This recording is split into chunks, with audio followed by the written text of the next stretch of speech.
అందరికీ నమస్కారం. సంకల్పయాత్ర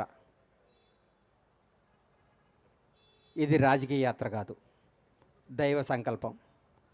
దేవుడుకు మొక్కుకున్న మొక్కు, దేవుడు నాకు ఇచ్చిన నా కోరికను తీర్చినందుకు ఆయన మొక్కును రుణం తీర్చుకోవటమే.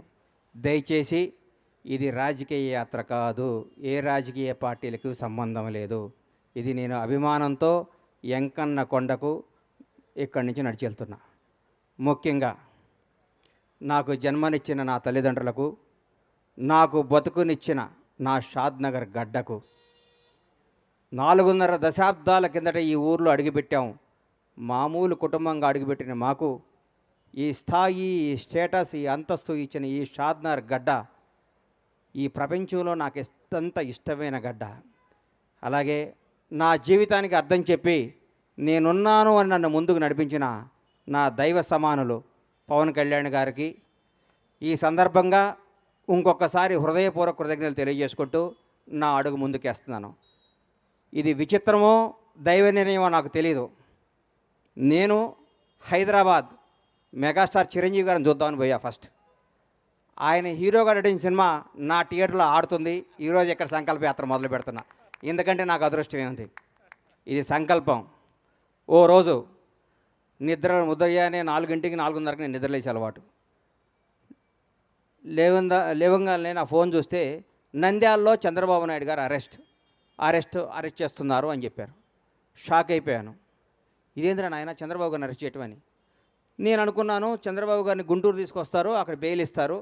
బెయిల్ ఇచ్చినాక ఒక నాయకుడు 15 ఏళ్ల పాటు ముఖ్యమంత్రిగా చేసిన మహోన్నత వ్యక్తి, 40 ఏళ్ల సుదీర్ఘ రాజకీయ జీవితం కలిగిన వ్యక్తి, ప్రపంచవ్యాప్తంగా తెలుగు వాడికి గుర్తింపు తీసుకున్న మహోన్నత శక్తి ఆయనకి ఎందుకు జరుగుద్దులే అనుకున్నాను. సాయంత్రం వరకు ఆ నిద్రాహారాలు మాని చూస్తూ ఉన్నాను, ఎప్పుడు వస్తుందని. రాంగాలే ఆయన జైలుకి పంపిస్తున్నామన్నారు. అప్పుడు కూడా మనసును చంపుకున్నాను. రాజమండ్రి జైల్లోకి వెళ్ళే లోపు డెఫినెట్గా సార్కి బెయిల్ వస్తుంది, ఏం కాదు, ఇది కూడా ఆయనకి కూడా తెలుగు ప్రజలకు తెలుస్తుందిలే, ఇది నిజమేంటో అబద్ధమేంటో అనుకుంటూ ఉండగానే లోపలికి వెళ్ళారు.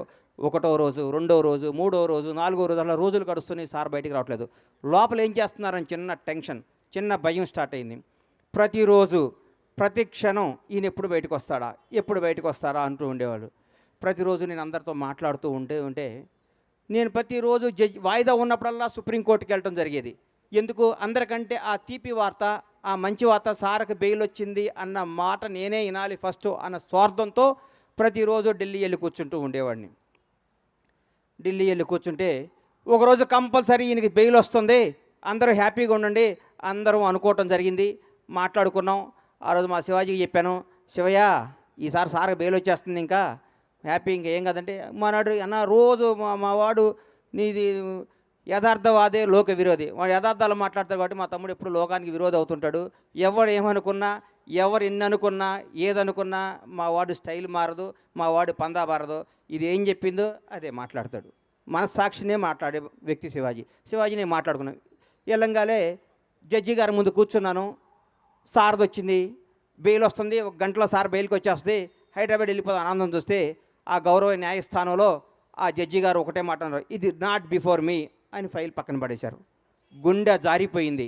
అప్పటికే దాదాపు 43 రోజులు 42 రోజులు అయిపోయింది. ఇంకెప్పుడు బెయిల్ వస్తుందని చిన్న భయం స్టార్ట్ అయింది.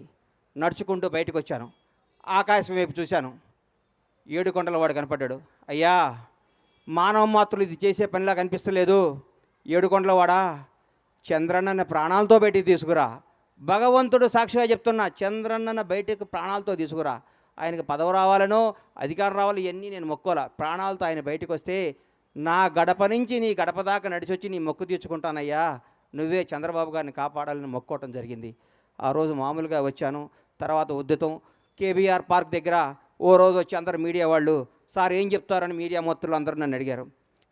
కేబీఆర్ పార్కుల్లోనో, ఔటర్ రింగ్ రోడ్లోనో, ఆస్ట్రేలియాలోనో, జపాన్లోనో, జర్మనీలోనో చంద్రబాబు జై అంటే కాదయ్యా, మీ ఊరు వెళ్ళండి, మీ స్వస్థలాలకు వెళ్ళండి, మీ ఊరు బొడ్రాయి దగ్గర కూర్చోండి, చంద్రన్న గురించి మాట్లాడండి. కరోనా వస్తే 2 సంవత్సరాలు ఇంట్లో కూర్చోలేదా?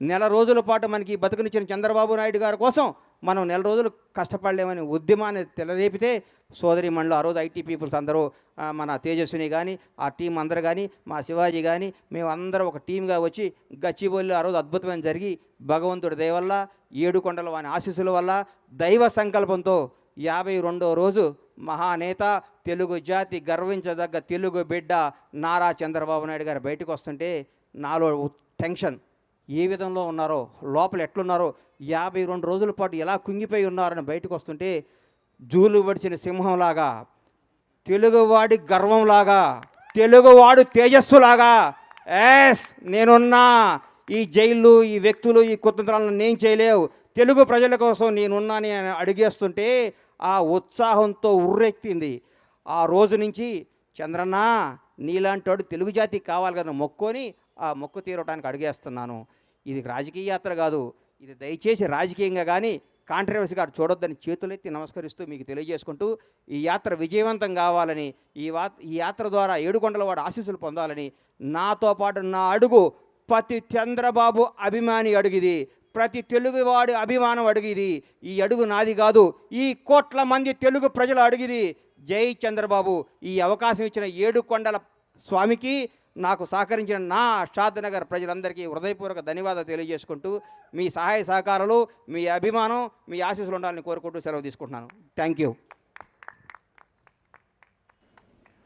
You very much sir. Thank you అన్న వచ్చిన ఆశీర్వదించడానికి వచ్చిన నా ఆత్మీయ మిత్రులకు నా సోదరులకు అందరికీ మీడియా ద్వారా సోషల్ మీడియా ద్వారా వీక్షిస్తున్న ప్రేక్షకులందరికీ అభిమానులందరికీ మీ అందరికీ ఒకటే విన్నపం మీ ఆశీస్సులు ఉండాలి ఇది రాజకీయ యాత్ర కాదు భగవంతుడు మొక్కు తీర్చుకుంటున్న సంకల్ప యాత్ర ఆ ఏడుకొండల స్వామికి నడిచొస్తా స్వామి అని మొక్కుకున్నాను ఆ మొక్కు తీర్చుకుంటున్నాను దయచేసి ఇది ఏ రాజకీయ కోణాలతో కానీ రాజకీయాలతో చూడొద్దని వేడుకుంటున్నాను ధన్యవాదాలు thank you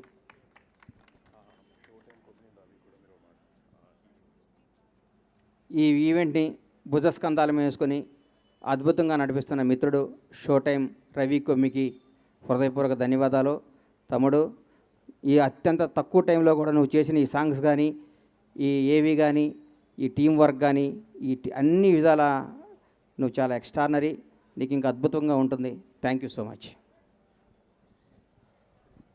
thank you so much. మరి ఇప్పుడు ఇందాక గణేష్ గారు చెప్పినట్టు 9/1కి ఈ పాదయాత్ర ఇక్కడి నుంచి స్టార్ట్ అవుతుంది. విజయవంతంగా అవ్వాలని మనకి ప్రతిరోజు నడుస్తూనే ఉంటారు. సో విజయవంతంగా అవ్వాలని మీరు కూడా ఆశీర్వదించాలని కోరుకుంటున్నాం. వచ్చేసిన మీ అందరికీ మరోసారి థ్యాంక్ యూ వెరీ మచ్.